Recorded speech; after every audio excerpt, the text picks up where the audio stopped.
Good afternoon, everyone. It is my pleasure to introduce today's speaker, Professor Amir Yacobi from Harvard University. He is a professor of both physics department and applied physics department. And he received his PhD at Weizmann Institute. But what is remarkable, his undergraduate degree was in aeronautical engineering, and his master's degree was in theoretical physics. And when you invite Amir to a seminar, he flies his own airplane that he builds on himself. And then I was wondering if he also will fly his airplane Hira, but he will not build yet airplanes for transatlantic flights. So that is his hobby, and also he does not only he flies his own airplane, he does equivalent of like what people do off-roading with all-terrain vehicles. He does the same thing with airplane, landing in a very complicated terrain, canyons and this type of things. And besides that, he is a leader in condensed matter experiment. So he developed pushing the limits on all various type of probes of condensed matter systems, especially low-dimensional systems, especially topological systems, fractional quantum Hall effect, graphene-based system has a number of classical results on this type of systems, and also the applications in quantum technology. So he was a professor at Harvard since 2006, and he's also a member of US National Academy of Science.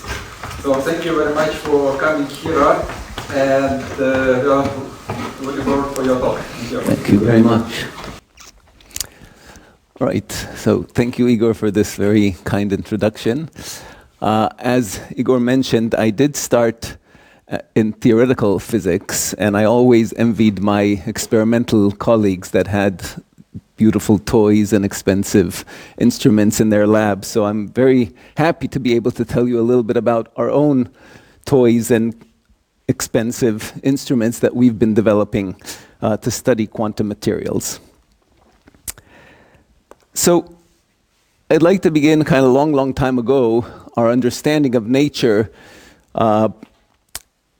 was basically only using our senses directly. So we could look at diffraction of light by studying the rainbow. We could learn about the motion of planets, look at the motion of the moon through studying the tide, etc., etc. But we all know that today our understanding of nature is really vast. We know, for example, that our universe began, over 13 billion light years ago, and we understand very well the formation of stars and galaxies. We know that there is dark energy, dark matter, things that almost by definition we cannot see, they're dark.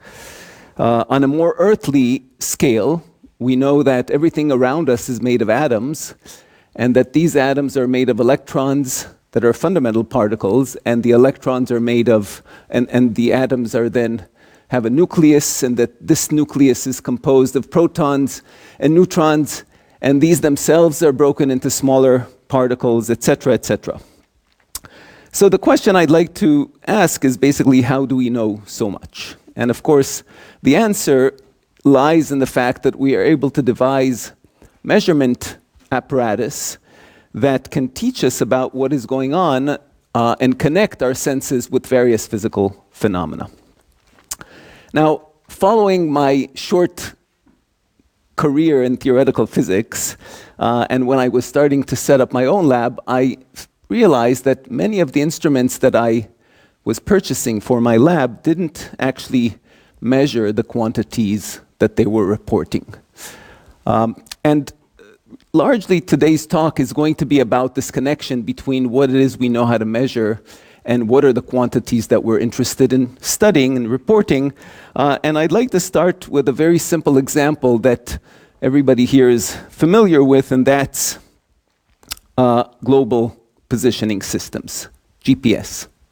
So we're all using GPS kind of multiple times a day, these handheld instruments, either in our phone, in the car. It tells us our position. But what I'd like to ask is, what is it actually measuring? What is our handheld GPS measuring? So maybe a question to the students. If you can tell me, what does your handheld actually measure? Yeah. It measures time, that's right. So what a GPS unit does is it measures time, and the way it does it is we have these satellites that are hovering around the Earth. They're sending signals towards Earth. And what our handheld is doing is simply measuring the time it takes the signal to arrive from the satellite to our handheld. The way it does it is the satellite signal contains a timestamp of when the signal left the satellite, and we're basically measuring when it arrived, and from that we are establishing or connecting this quantity of time with our position. But what you should know is that what connects time and position is a very complicated piece of physics. It's basically Einstein's general theory of relativity.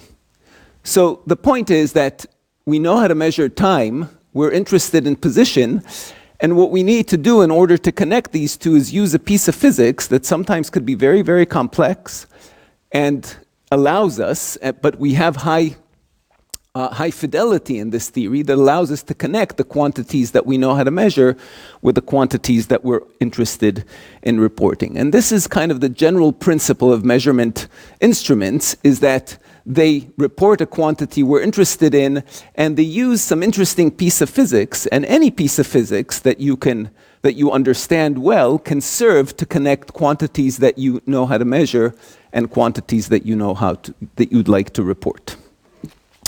Now, one thing to remember is that once we know how to report a quantity, we can basically say, well, now we know how to measure position. And so we can apply this thing again and use another chapter of physics to connect it to another quantity we'd like to report. So for example, when you're sitting in your car and you know your position and you have another instrument that measures velocity, then you can predict or report your estimated time of arrival simply by using kinematics. So what we do in my group is really work at the interface between the development of measurement apparatus, which essentially means that we're picking out pieces of physics that we're interested in or that we understand well and can use in order to report quantities that are otherwise hard to report by measuring quantities that we know how to measure. And just a few examples, over the past several years, we are kind of developing novel quantum bit systems to be able to report the breaking of time reversal symmetry. We're developing various transport experiments that use neutral excitations rather than charged excitations to probe interesting properties of quantum materials, such as their spin conductance. And in today's talk, I'll talk about two local probes that have also spatial resolution that allows us to report local potentials and report magnetic fields, and I'll explain a little bit how these probes report these quantities and why reporting these quantities is interesting, and what can we learn a little bit about some interesting materials by reporting these two quantities. I also like to encourage questions if there are along the way. I'd be delighted to answer. Now, before starting to go kind of in detail into these two probes, I'd like to motivate a little bit why is it that we need new probes altogether in condensed matter physics. After all, our toolbox is already quite rich. So what are we missing? So the electron, as you all know, is a fundamental particle of nature. It contains a charge E and a spin 1/2. But what you all already heard many, many times is that when electrons interact with one another, emergent phenomena appear, and often we call them emergent particles, and these particles can often be very, very different from the underlying constituents that makes them up. And I'd like to give just a few examples of these emergent particles. It's by no means a comprehensive list of emergent phenomena or particles. So for example, you can have situations in which inside a material you will have an excitation which is long-lived. It consists of a charge E, the same one as that of the electron, but its spin actually is much, much larger than 1/2. And it, in fact, spatially has this kind of texture known as a skyrmion, which has some topological characteristics and topological protection. So this particle is an emergent particle, has to do with interactions between electrons. Nonetheless, the system behaves as if it has independent particles of charge E, but with spin much, much larger than just 1/2. Under other conditions, you can have situations where the electrons behave very bizarrely. You know that electrons in a magnetic field, they move in circles. And in the absence of magnetic fields, they will move in a straight line. However, under certain circumstances inside materials, in certain conditions, you can have a situation where electrons or excitations move in straight line only when they're subject to very strong magnetic fields. And deviating from these magnetic fields, they then start moving in circles. And these emergent particles are known as composite fermions. Under other circumstances, the unit of charge inside the material breaks up. In two-dimensional systems, instead of having a system with excitations whose charge is E, you can have a situation where the elementary excitations have a charge which is E/3 or E/5. In one-dimensional systems, in fact, the fractionalization of charge can be completely continuous. And whereas all these three examples are charged emergent particles, one could also, of course, have neutral particles. Here you can see electrons who are pinned in space, but yet their spins are strongly interacting, giving rise to excitations that carry angular momentum. They do have a spin of 1/2, but they have charge 0, and they behave actually in most cases as bosons, in some cases as fermions. So what I'd like to point out is that these emergent particles, we can often think of them as some theoretician's kind of crazy imagination. And what I'd like to ask is, do these particles have real existence? Can we actually see the existence of these type of excitations? And for that, we really need to develop new probes that can report, for example, on the fractionalization of charge, on the propagation of neutral excitations, on the magnitude of the spin of these skyrmionic excitations, etc., etc. So what I'd like to do today is just focus on two such probes that we've been developing. It's a small subset of things that we've been doing, but just to dive a little bit into how these probes work and what can they teach us. So the first example is a probe that is going to report magnetic fields. It is based on defects in diamond, so I'd like to just give you a brief description of how the probe works, what does it actually measure, and how does it report magnetic field, and then what can we do with it. So we're going to start with a lattice of diamond, so it basically kind of a very common material in nature. We replace one of these carbon atoms with nitrogen and eliminate one of the carbon atoms, giving rise to what is called the nitrogen vacancy center. The axis of this NV center is going to be the axis along which we're able to report magnetic fields. Now, one of the cool things about diamond is that it has a very, very large energy gap. And the defect, such a defect, exists well within the energy gap, which means that the behavior of the electrons inside this defect is very, very isolated from any of the electrons in the bands or in the conduction band, in the case if we had any. So basically, it's a very isolated defect. You can think of it as an artificial atom that sits inside a vacuum matrix, which is the diamond lattice. Now, this defect has some interesting characteristics. For example, when we shine some light on it, it will fluoresce in the red, so it will emit light in the red. And it has a very, very simple spectrum. So the low energy spectrum of this defect consists of 3 states, characteristics of a triplet, and I'm not going to describe why it's described by a triplet. The ms equals 0 state of this triplet is magnetic field independent. And the excited state, ms equals plus and minus 1, evolve in magnetic field in a way that we understand very well. Basically follows just the G factor of a bare electron. So we understand the spectrum of this defect extremely well. Few more characteristics of this defect is that by shining a lot of light on it, eventually will initialize this state into the ground state. This is a very interesting property of this defect because the energy spacing of these levels is very small, and it could be much smaller than the temperature we're working at.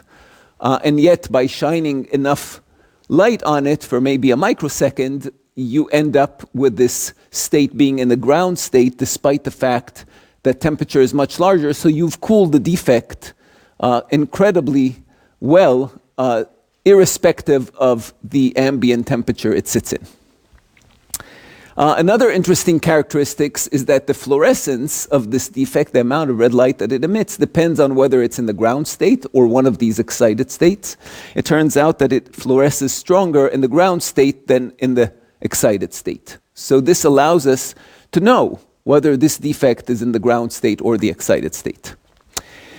So how do we use it to measure magnetic field? Well, we're going to shine some microwaves onto this defect, and what the microwaves are going to do, they're going to try to drive transitions between the ground state and excited state. But this will only happen if the microwaves are resonant with the two levels. And so if we scan the frequency of these microwaves, we're going to eventually find a frequency in which we can absorb light. This will cause a reduction in fluorescence, and this will immediately tell us that at that particular frequency we are resonant. And that then tells us what the magnetic field is in the system. There are many other modalities of using these defects. This is the simplest one that I described here. But nonetheless, it gives you a sense of how we can report magnetic field by measuring the fluorescence of this defect. And of course, the nice thing is that this works in a broad range of temperatures because you saw that we can initialize this defect irrespective of the external temperature. And experimentally, what we've done is we've created these type of probes here. You see this diamond matrix with one pillar at the end. And at the end of this pillar, we have only one of these defects sitting a few nanometers from the surface. So we can basically now image in real space magnetic fields with very high spatial resolution and very high sensitivity. So in the spirit of this talk, what we are doing is we are measuring fluorescence of this defect. We understand the spectrum of this defect very, very well. It's a triplet, and it has a very simple dependence on magnetic field, and this allows us to report magnetic fields. I did not explain how, but it actually also allows us to report electric fields and temperature. So it's a very useful sensor in many, many different ways, and we've been kind of incorporating it in many different experiments that we do. And as I explained earlier, now that we know how to measure magnetic fields, we can use additional physics to report more interesting quantities that might be of use for us in understanding quantum materials. And here is just an example, a set of various topics that we've explored. So these arrows represent different pieces of physics that connect magnetic field to the quantities that we're interested in reporting. And so, for example, we are could be interested in reporting the spin density, like what a magnetic resonance imaging instrument does. It reports the density of protons in your body at any given position. We are able to do this with this probe with a spatial resolution of nanometers rather than millimeters or hundreds of microns, which is what a conventional MRI instrument does. And we can reconstruct this spin density in 3D with very little assumptions. If we use a different chapter of physics, we can actually report on the magnetization of skyrmions, basically this kind of magnetic texture that I was describing to you before that looks like a hedgehog where the spins are pointing in many different directions from some position, some core in the sample.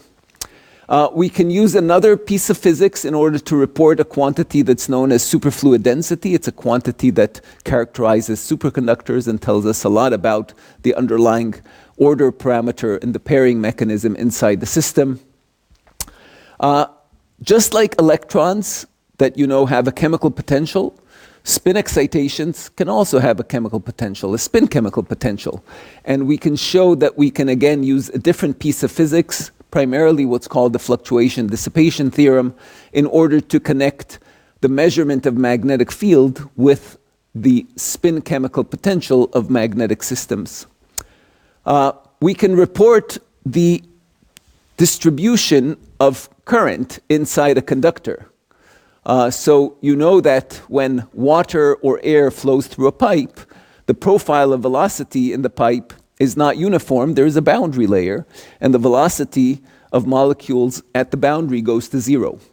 Well, in fact, in certain conditions, conductors behave in a very similar way, and you see that the velocity of charge, the spatial current at the boundaries of the sample goes to zero, and its maximum in the middle, known as hydrodynamic behavior.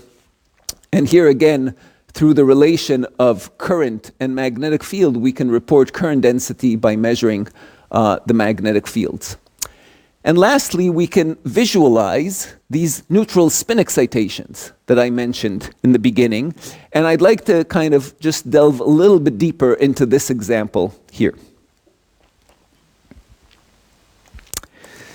So we have these electrons. You can imagine them as pinned inside a lattice. This could be a magnetic insulator, for example, and the spins are interacting with one another. What we know, of course, is that each electron spin is a magnetic dipole. It generates magnetic fields, so it's not surprising that these spin waves are generating some magnetic fields that we can pick up with our probe. Imagine we have propagating spin waves, so they have some amplitude, some frequency, and some momentum. It turns out that using our NV center, we can basically image the propagation of propagating spin waves, not standing spin waves, in real space. And the way this is done is by basically taking advantage of the fact that a time-dependent magnetic field, this is our microwaves that I described earlier, that induces transitions between the ground state and excited state of our sensor here, and that these transitions are now going to be position dependent because of the momentum phase factor that exists here. And so in real space, we could really visualize these wavefronts of propagating spin waves. These are now neutral spin excitations that are propagating inside the material, and we can really see the wavefronts. We can easily extract what the dispersion relation of the spin waves in the system are, because we know what frequency they're at, because that's what we're driving, and we can read off here what the wavelength is. Yeah?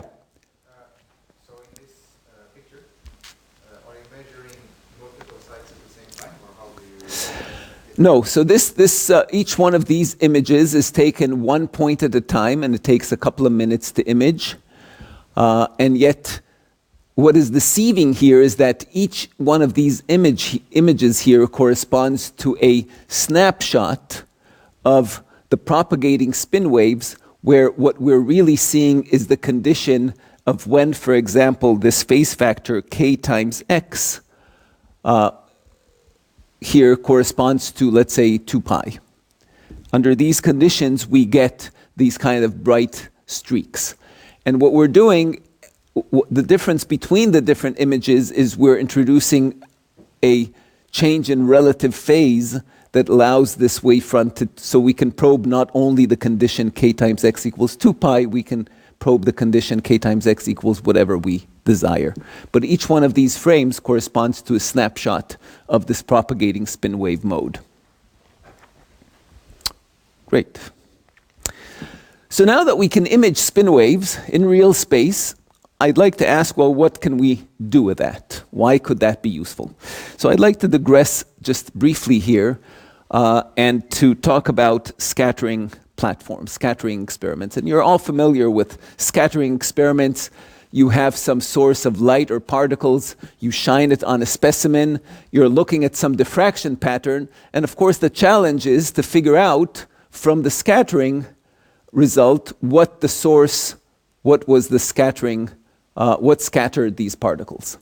And this inverse problem is not a very easy one, of course, often could be very challenging, but if we can typically measure both amplitude and phase of the scattered signal, we could reconstruct what is called the structure factor, whatever caused the scattering in the first place.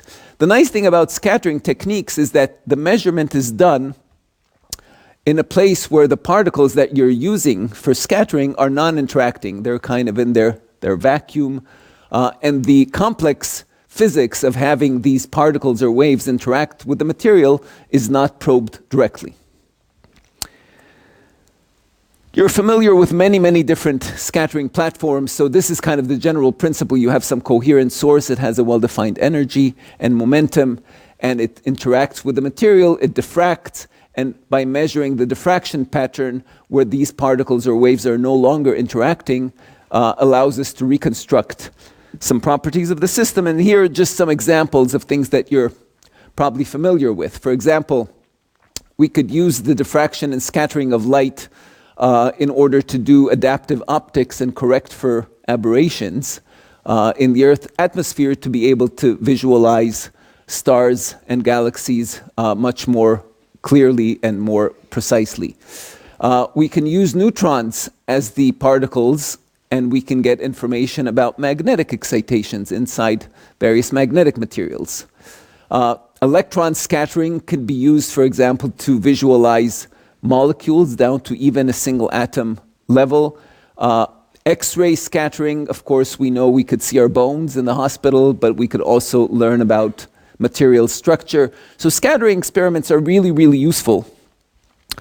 And what we were wondering, we said, well, if we know how to visualize these spin waves, can we use spin waves as the particles that then are scattering off of some target, and then we can learn something about the material. Now, as I mentioned, neutron scattering already does that, but our goal is really to look at mesoscopic size materials, for example, a layered material, something that has a thickness of a monolayer or a few monolayers, and the lateral dimension is only a few microns. Typically, neutron scattering will not be able to study these kind of systems because the volume is too small. So this was our idea. We said, well, let's take a material that can support spin waves. Of course, unlike X-rays or light that can propagate in vacuum, spin waves need to propagate inside a material. So I need to invent a vacuum, and that's this gray slab. This vacuum is just a very good quality ferromagnet. In this particular case, it's called YIG, yttrium iron garnet. It can support the existence of spin waves that have very low dissipation and can propagate over millimeters without any dissipation. We launch these spin waves using an antenna simply by sending a time-varying current. The time-varying current alternates the magnetic field in its vicinity, and that wiggles the spins inside the magnet and launches these spin waves. We then position our target, whatever it may be, and these spin waves hopefully will scatter off this target, diffract in the far field, and we're going to pick up this diffraction pattern and then try to reconstruct what our underlying scatterer did. So you already saw the image of how the propagating spin waves towards the target look like. They look very nice plane waves, straight wave fronts dictated by the shape of the antenna, and we can decide what frequency and wavelength these spin waves have simply by choosing the frequency of the antenna. And then we need to do two experiments. We want to extract amplitude and phase. This is an amplitude image. You can see the scatterer here. By the way, the scatterer in our case is just a very, very thin magnet. Different type of magnet, but it's just a magnet. And you can see that what happens here, the magnetic fields generated in the vicinity of the target is very complex, and that's what we wanted to avoid. We don't want to analyze that. We'd like to analyze what happens in the far field. The pattern that emerges looks like it's rather simple, and we can try to understand that. And this is the amplitude of the spin waves as a function of position. And then we can turn on a reference phase. I'm not exactly explaining how we do that, but that allows us to extract now the phase of the scattered spin wave. Again, very complex pattern near the vicinity of the scatterer, but things become clearer far away. And now we want to use these two images to reconstruct our scatter. And I'm, again, not going to go in detail. This is supposed to be a high-level talk, so just to give you a flavor. What we expect, the signal that we expect, that basically, what, if you want the structure factor, what scatters are spin waves in this particular disk of magnet here that is magnetized in a particular direction, we expect to get a response on two sides, but only at the boundaries of this magnet, because effectively, what the scattering technique is doing is measuring the gradients of the magnetization of this target. And the gradients only exist at the boundary. So this is the kind of image that we expect to see. Nothing on the sides and something strong on the top and the opposite sign on the bottom. That's our reconstructed source. In practice, this is what we find. So it has some resemblance. We see a positive signal on the top and a negative one on the bottom, but we see that our signals span the entire disk. So obviously what's scattering our spin waves is something that is much, much more complex. And we're still in the process of figuring out why is this so different from our expectation. But the fact that what we see is different from our expectation is, to some degree, the reason why we're developing new measurement probes. It's because when you develop new insights into a material, you often discover things that you were not aware of or didn't understand properly beforehand.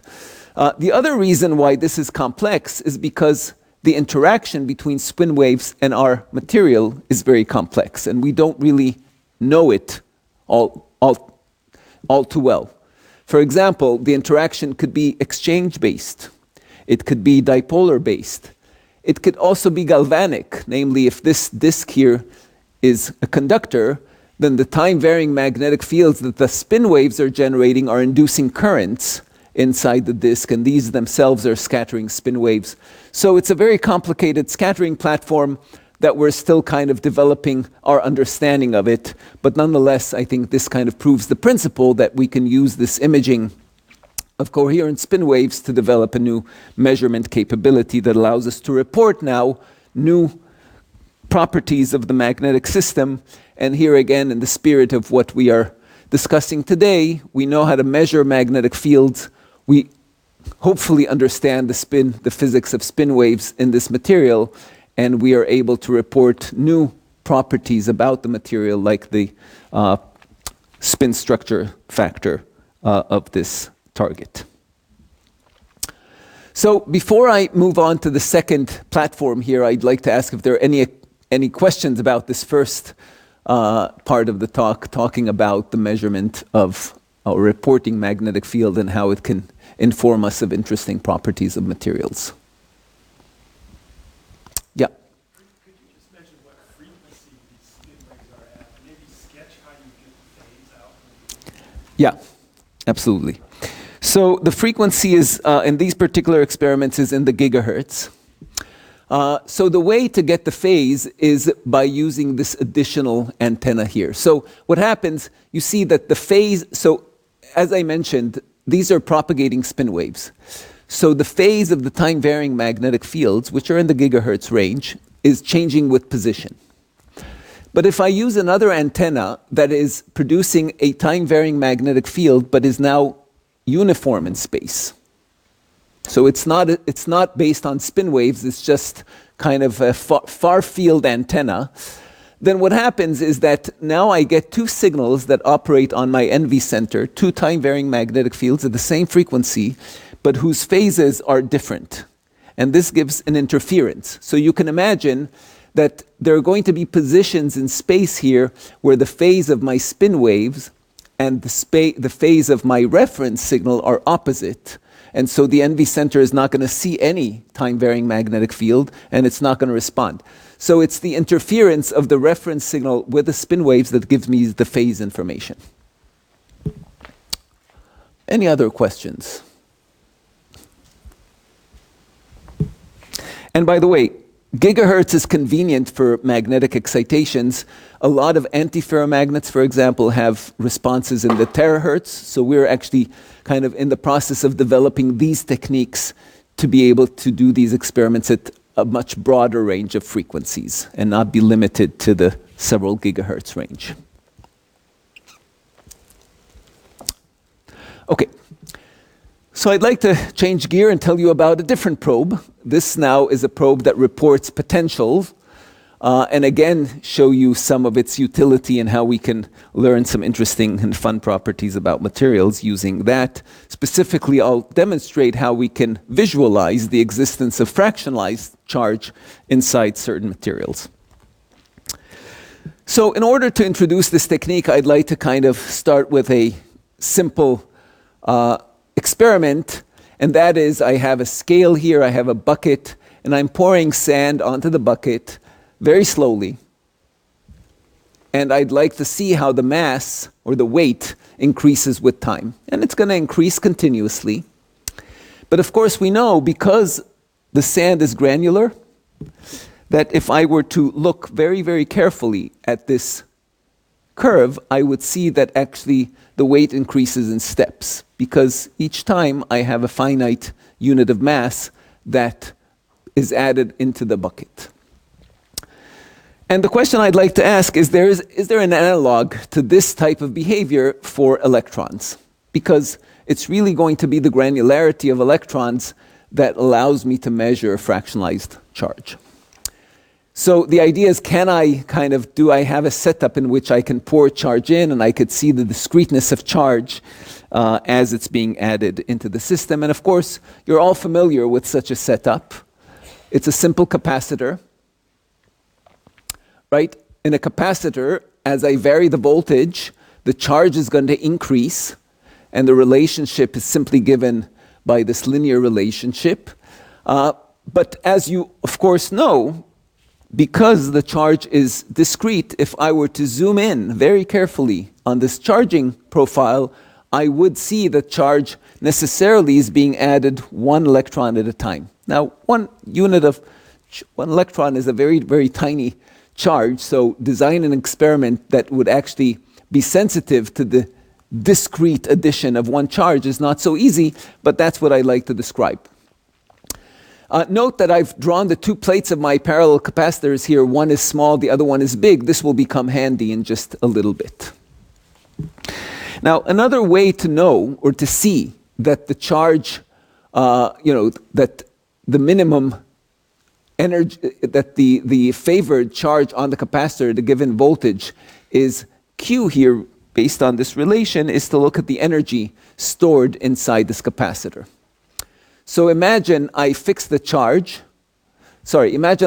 voltage, and I ask, well, what is the energy of the system as a function of charge? We all know that it's quadratic, and the minimum, of course, occurs satisfying the condition Q equals CB. But remember that this horizontal axis here is charge, and I cannot vary charge continuously. I can only vary it discretely. So I'm going to kind of hone in and look carefully. And so here are discrete values of charge, n times the number of electrons, n plus 1, n plus 2. And for a given voltage, it could very well be that the minimum of charge exactly occurs for n electrons. So Q equals n times E. But what if I change the voltage just a little bit? The minimum of charge no longer wants to be NE, wants to be a little bit different, but the system can't accommodate anything but integer values of the charge, so it's still going to be n electrons on this plate. And I can increase the voltage a little bit more. Still, the ground state is n times E. There's going to be a specific condition under which the energy of n electrons and n plus 1 electrons becomes the same, And if now I push the voltage just a tiny bit more, I will end up with n+1 electrons on the capacitor. So it turns out that these two generic situations, one where the ground state is a fixed number of electrons, and the other where there is an equal energy for two configurations of the capacitor, can be easily distinguished experimentally. And the way to do it is by attaching electrodes to this little plate. And schematically, this is what we do. We add an electrode on one side and another electrode on the other side, and we're basically trying to send current through this little charge plate. And note that under these conditions, for current to flow, I need to increase the charge. Electrons have to hop from the electrode onto the disk and then hop off. So the process of sending current through this conductor here, this little plate, involves changing the number of electrons in it. Under this configuration, this is not allowed, because the energy to go from n to n+1 or from n to n-1 costs energy, and if I'm cold enough, low enough temperature, this process will be forbidden. However, under these conditions, there is no problem to fluctuate the charge from n to n+1 and back to n. There is no penalty whatsoever, and current will flow. So as a function of voltage, if I were to monitor the current through this little plate, I will see peaks in current under the condition where the charge, the minimum charge wants to be half integer, and there is an equal energy for two configurations, and otherwise the current will be blocked. And this phenomena is known as Coulomb blockade, exactly for the reason that charge current flow is blocked most of the time, except for the conditions where these two configurations have equal energy. You can immediately see why this phenomena can be a very, very sensitive sensor of potential. If we configure ourselves to be exactly at this point here, you see that tiny, tiny changes in potential correspond to big changes in current that I could monitor. Now, so far, I didn't tell you what the size of this plate is. So what I'd like to ask is, well, what is the voltage that is needed to add one electron onto this plate? It's the distance between these peaks and my current. And it's very easy to see based on this formula that the change in voltage that is needed is just the change in charge, which is 1 electron E, divided by the capacitance. And the capacitance is just a geometric quantity given by the area and the distance between the plates, so it's shown here. And we see that this voltage becomes smaller and smaller the bigger the plate becomes. So if I have a bigger plate, these oscillations are going to become more rapid, and at some point, if my plate is too big, I'm not going to be able to pick up any signature. And that's why in most normal capacitors, you're not aware of the fact that you're charging them with a discrete charge, because you cannot see the discreteness because all these oscillations are simply overlapping. But if this disk is small enough, then you could see it. And I didn't mention, but the width of this peak here is simply given by temperature. And so this turns out to be a very, very effective probe, a primary thermometer, one that doesn't need any calibration whatsoever. It reports temperature just as well as it reports potential very, very sensitively. So here again, in the spirit of our discussions today, we know how to measure current through this little island. We understand the physics of Coulomb blockade here, and we can report potential and temperature. And by the way, this phenomena is known as a single electron transistor. It was awarded the Buckley Prize a couple of years ago by Fulton, Dolan, and Mark Kastner. So again, before diving into one specific example, let me just give you a sense of how we can use the fact that we now know how to measure potential in exploring different physical phenomena. I'll talk about the visualization of fractional charge, but it turns out that there's also pieces of physics that allow us to report phase transitions, actually spin phase transitions in quantum materials. It allows us to probe how electrons bind into spin waves to form these spin textures. And it allows us to report the underlying topology in the system, something that's known as the Chern numbers. And again, there's some very interesting physics connecting potential and each one of these quantities here. So each one of these arrows, again, is yet another measurement capability technique that is being developed based on our ability to measure potential. But in the remaining time that I have, I'd like to just demonstrate how we can visualize fractionalized charge. So I'd like to introduce the setting of where you might find fractional charges and then demonstrate how we can see it. So we're going to explore electrons moving in the plane in a two-dimensional system. And as I mentioned, originally these electrons are moving in straight lines in the absence of any magnetic field. But once we turn on a magnetic field, they're all starting to move in circles. So already you see that we've localized the electrons. They're no longer free to reach every corner of the sample. They're becoming completely localized by the magnetic field. Of course, if there are electric fields inside the sample due to potential disorder, scatterers, then the electrons will move along constant potential contours, performing these kind of snaking, skipping orbits, but nonetheless they're localized. They're no longer able to just kind of span the entire space. And if we put on a very strong magnetic field, you can imagine that they get localized at the minimas or maximas of these potential landscapes. So we see that electrons in magnetic field, they localize, and this is going to be very useful for us in detecting their charge. So let's see why. So here's our sensor that I introduced, and this is the sheet of electrons that we'd like to study. And what we have here in the back is our ability to change density, because we'd like to be able to introduce more or less charge into our 2D sheet here. So what we already saw is that as I'm adding charge into this, so imagine now this big blue region here is my top plate.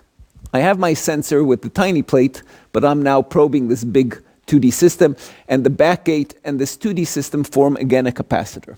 And I'm changing the number of electrons in this top plate, and I ask, will I be able to see the fact that electrons into this top plate are being introduced discretely? The answer is no, because the area of this top plate is very, very large, and all these discrete charging events of this capacitor are going to be smeared out. But if my electrons are actually localized, then the situation is very different. So now, in the presence of this magnetic field, all my charge becomes localized, and when I'm changing the density, electrons will enter these localized sites discretely, one electron at a time, and each time now, because the area is small, the voltage needed to introduce an electron to one of these pockets becomes very large, and I will see charging events that I could then pick up with my potential sensor. And this would allow me to see exactly where charge is being added in space and at what densities. So just to give you kind of a visualization of what I expect in a measurement, this is position. I'm going to take a line cut along this system, and this is the density. And what is going to happen is that each time my probe is sitting above a place where a charge could enter, at some density, I would see a signal. Turns out it's a negative spike. And the extent of this spike is going to be the extent of this localized state. And the fact that it's curved is not something that I want you to pay too much attention to. It simply has to do with the fact that the tip, we deliberately choose the tip to be a little bit perturbative. What this means is that it has a little bit of a charge on it such that it repels or attracts electrons. And this means that when the probe is far away, on the side here, we're still sensing the charging event that happens here, but it occurs at a slightly different condition because the tip is perturbative. But basically what you can think of, each one of these streaks here, these arcs, corresponds to the addition of one electron into the system in space. To kind of make this visualization even more clear, imagine this kind of potential landscape, and I'm scanning my tip along this black line, one-dimensional scan, and this is the measurement that I that I see, you see exactly these kind of very sharp arcs. And the way to understand it is that as I'm changing the density, which is represented by this black line here, when I hit one of these positions, an electron gets added exactly at this location. If I continue to do that, I see one electron added at this local minima, and the process continues on and on. In this particular case, you see that multiple electrons get added into specific localized sites into the system.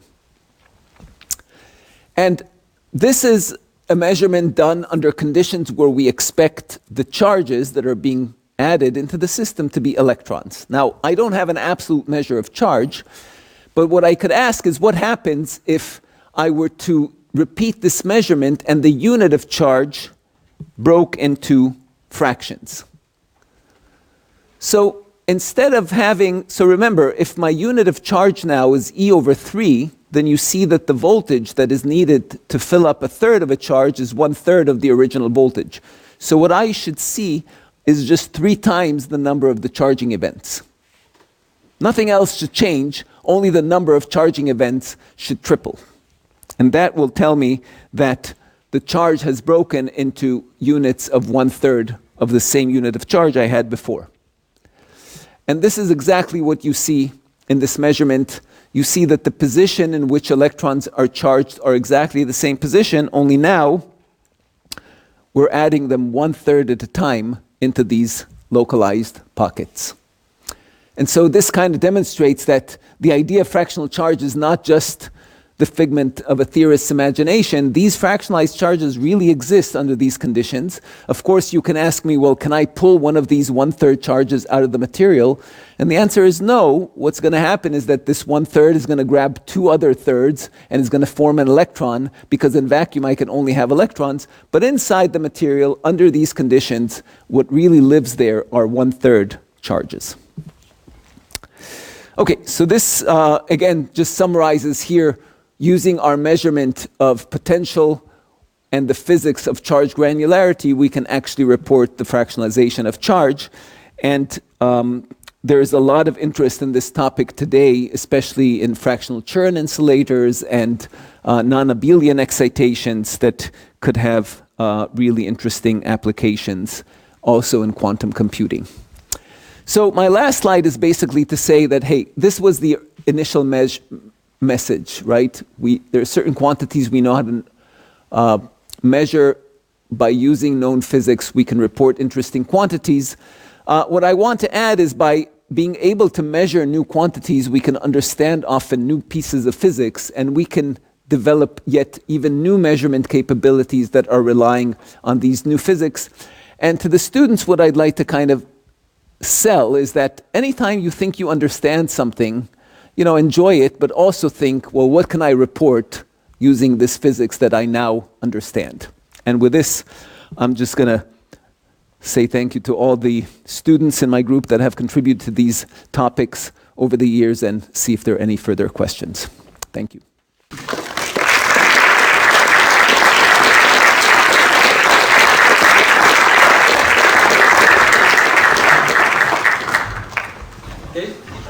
Okay, microphone is broken, so we are open for questions.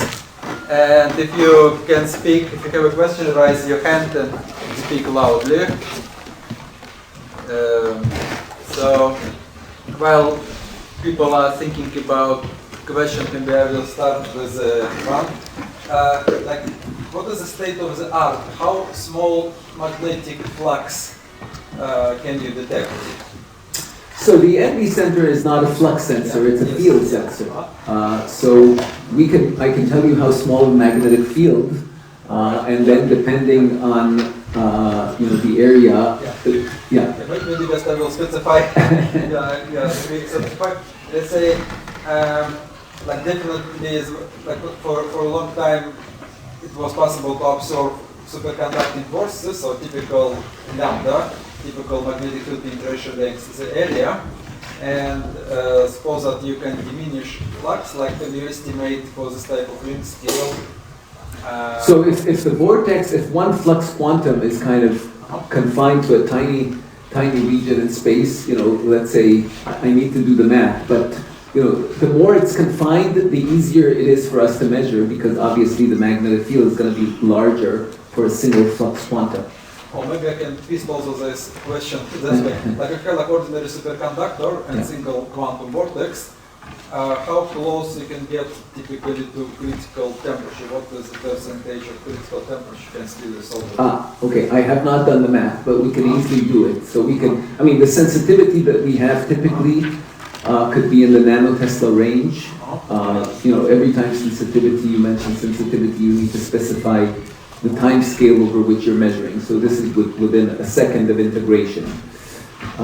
So we can translate that to what area, what size of vortex we can detect. Yeah. David? So I'd like to ask about the scanning single electron transistor experiment. If I understood correctly, when you scanned over this puddle of charge, this sort of parabolic shape is because the capacitance between the puddle and the island is changing, right? Because it depends on the sum capacitance for the single electron transistor. So you have capacitance between the island. Is that what's changing that parameter? No, it's not. So the tip itself, in principle, we can work in a condition where the tip is not is completely unperturbative,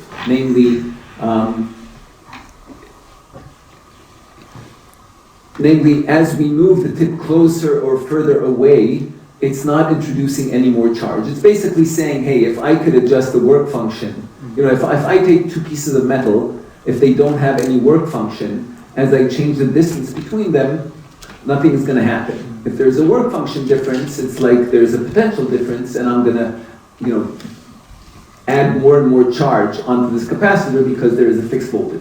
I can tune my tip to be such that it's completely unperturbative, and in that case you'll see these lines completely flat.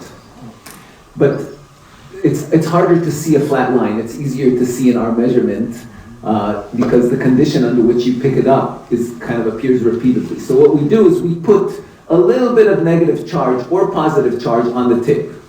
And what that does is that, there is a condition under which an electron wants to populate this point.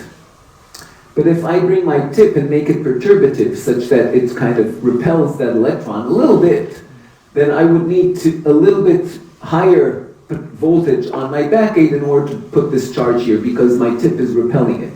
And what's happening is that how much it's repelling it becomes weaker when it's to the side because of the capacitance that you mentioned.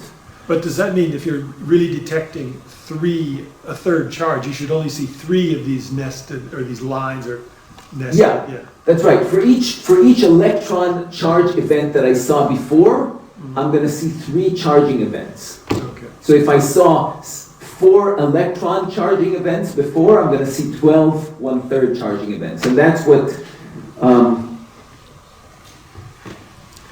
you can see, right? So there are multiple electron charging events here. Each one of these is 1 electron. From here to here is 1 electron. And so now from here to here, you see 1, 2, 3, and then the next charging event. So for each electron charging event, you now get 3.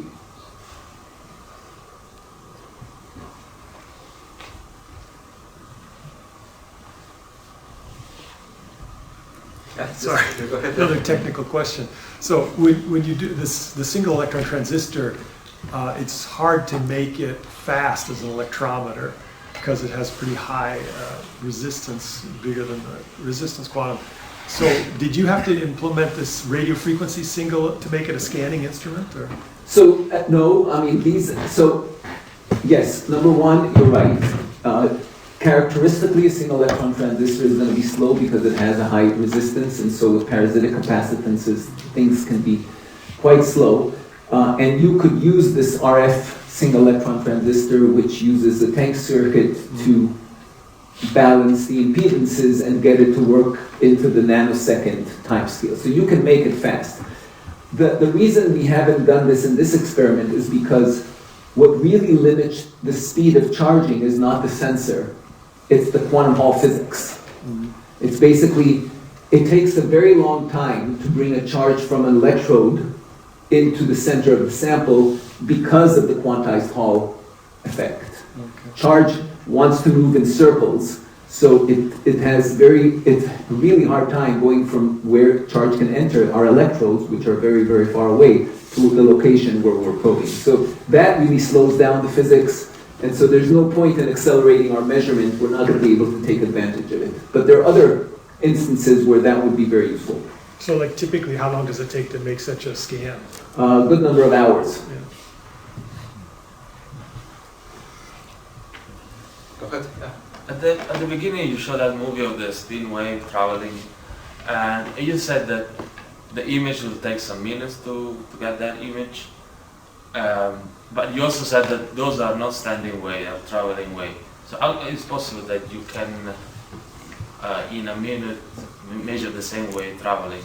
Is it some sort of stroboscopic effect? No. Some So synchronization with your brain? yeah. So right, these are propagating waves, which means that they're described by e to the I omega t plus ikx. So time is varying, so at any given point in space, I have a time-varying magnetic field, right? The fact that it's propagating means that it's basically the phase of this time-propagating wave is not constant, it's changing over time, it's e to the I omega t. But what my NV center can pick up, it really picks up e to the I omega t, okay?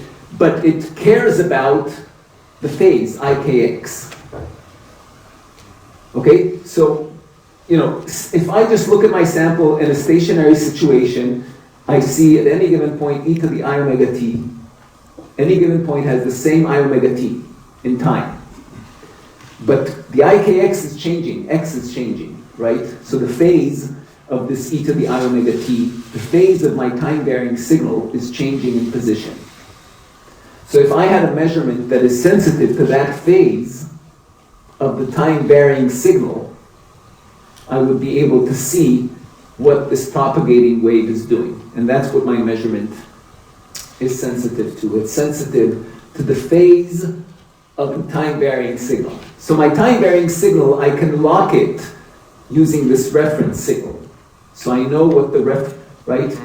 And then as I move to different positions, so these are propagating waves, and I am taking a snapshot, but the snapshot of it is the snapshot of this ikx term. I hope this was kind of clear. I have a question about the single electron transistor. Yeah. If you were to put it on a superconductor, would you see one 2e jump, or would you see 2 electrons? So you would see 2 electrons. So okay, it depends on the conditions. People have done this. So if you had an island of a superconductor, and you're deep in the superconducting superconducting phase, and you would ask, well, how when I try to add charge to this thing, so what will happen is that you could add 1 electron to the system, but it costs you delta more than it would cost you to put 2 electrons in. But putting 2 electrons in have capacity, you need to change the voltage a lot. So it turns out that, yes, there are easily conditions in which you could see 2e charging, and then there are other conditions in which you'll see 1e charging. So all this is kind of very well and clear. You need to remember that if your superconductor was not an S-wave superconductor, suppose it's a D-wave superconductor, then the situation would be very different. You'd only see 1e charging, because a D-wave superconductor has nodes, which means that it doesn't cost any energy to break pairs.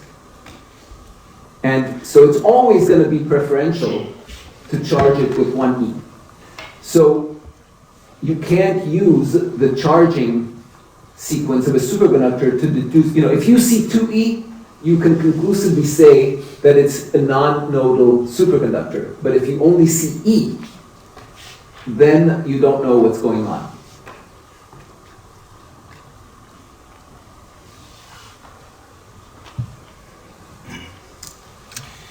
So what's the sensitivity of your system in terms of fraction of charge?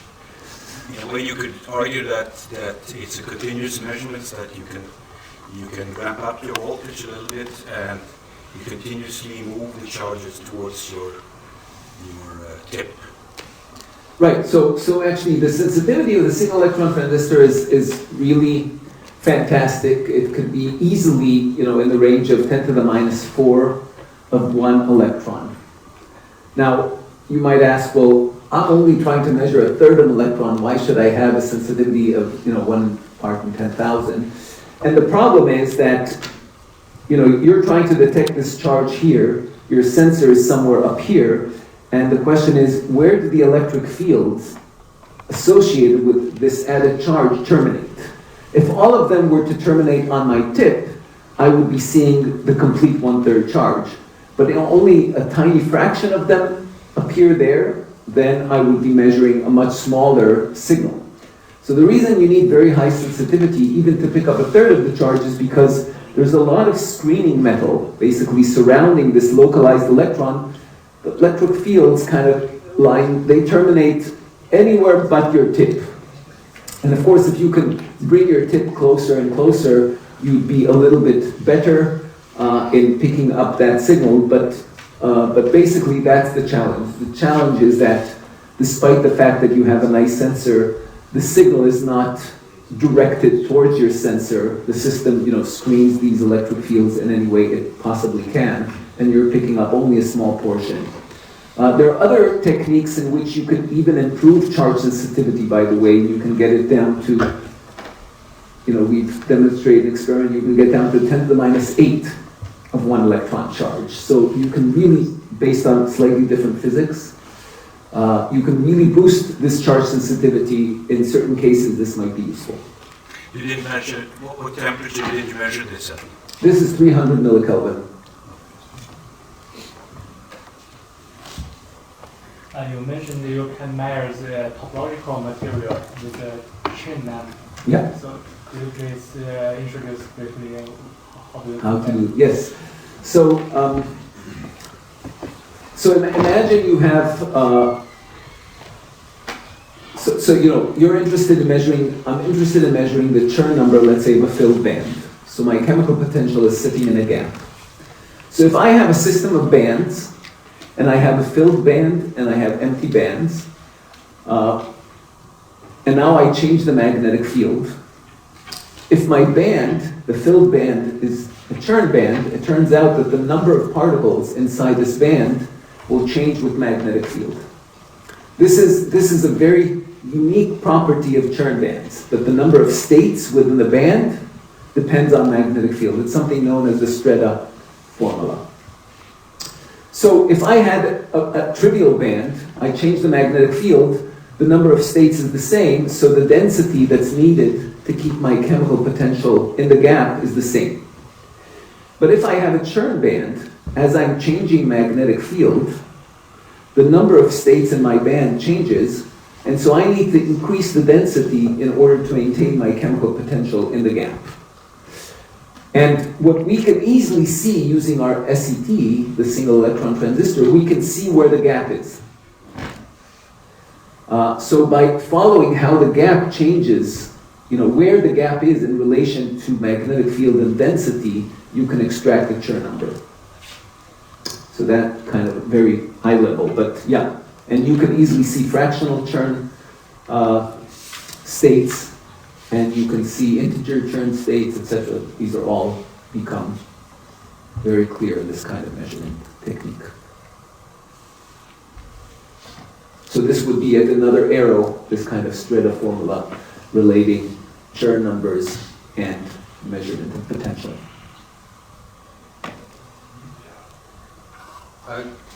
Great, there was a lot of questions, and then let's thank speaker again for the